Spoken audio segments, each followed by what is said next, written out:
Sharon doesn't want you there. And I said, what do you mean Sharon doesn't want me where?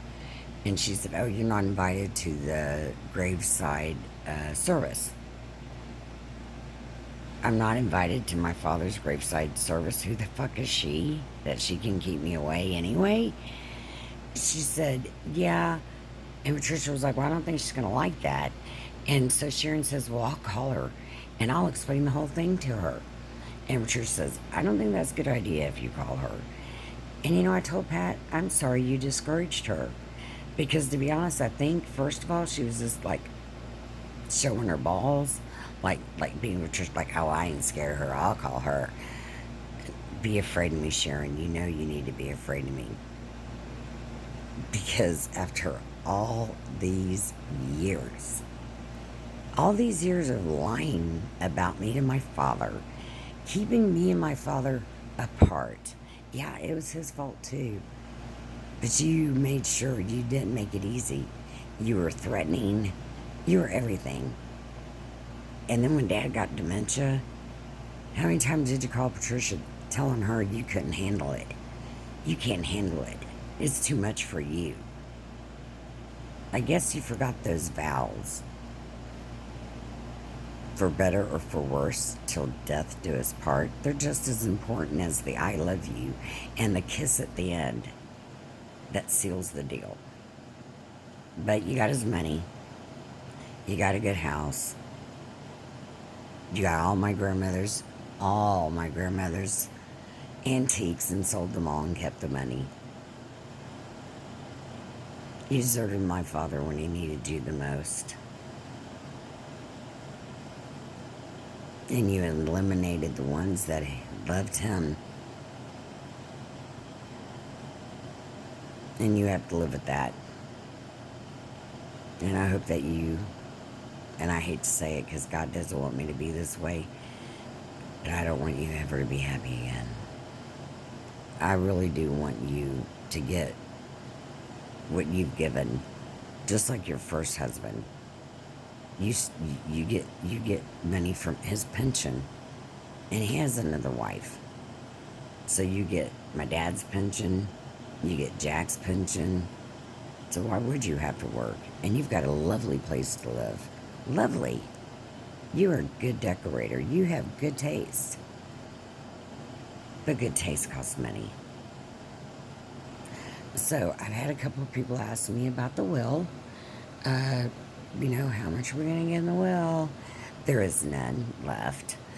My grandfather was a very intelligent man when it came to finances, and what he did is he set up a trust fund. So the deal goes like this. Opa dies.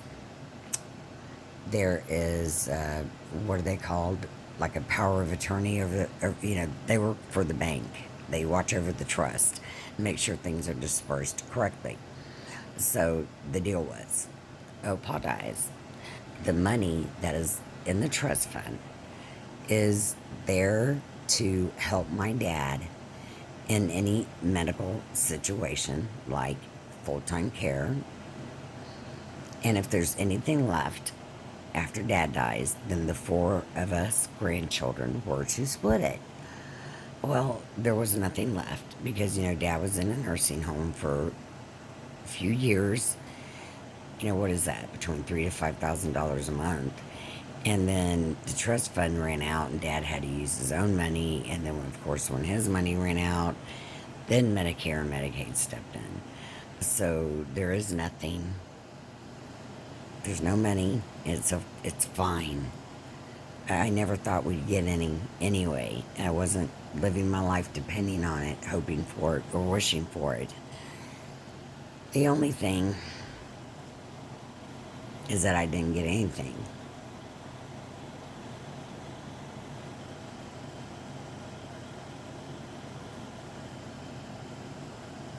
My brother John got a couple guns from Dad. He gave one of them to Frank.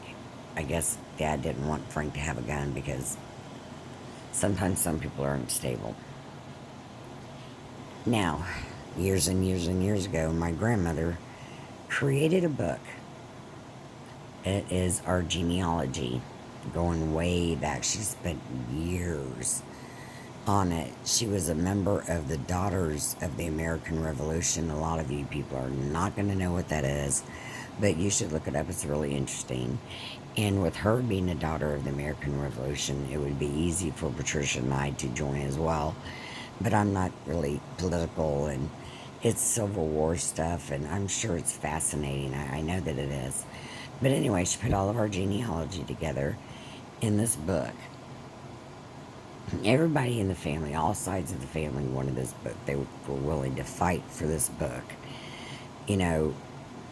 And my dad got it and put it in a safety deposit box so no one could get it. And then I don't know when or how Pat got it, but she got it.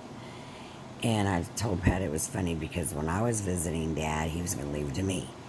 When she was visiting Dad, he's going to leave it to her. So I already knew, with Patricia living so much closer than I did, that she would be the one to get it. And I haven't ever seen it. I'd like to at least see it. But I'm not real worried about who has it because I know Patricia is going to take really good care of it. My only concern is her daughter Elizabeth and my daughter Caitlin. They're not real. Well, Katie is family oriented, but I don't know if Elizabeth is as family oriented, and neither of them want to have children. So Katie doesn't have anybody to pass it on to. Elizabeth doesn't have anybody to pass it on to. So I'm just concerned about where it's going to wind up one day. But I would like to see it before I leave. I know she also had a book of recipes, and she had the Daughters of the American Revolution genealogy book, which is going to be fascinating. So we'll see how things go. I mean, I'm not going to sit here and cry a lot about what my daddy didn't leave me. He didn't love me. He didn't leave me anything.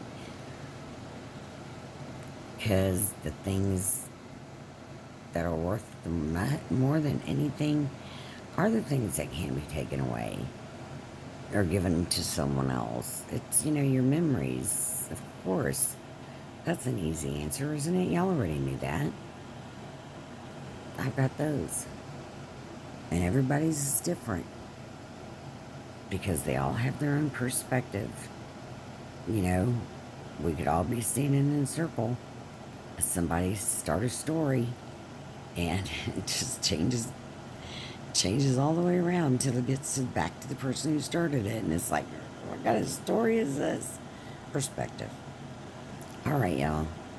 I'm still tired. I'm in pain. I took a little something for it, and I'm hoping it'll work. I'm just not moving it. I got things to do. I need that leg. So, y'all take care. And we think the next time we're going to go on vacation, it might be San Antonio. Katie really wants to go. Mom really wants to go.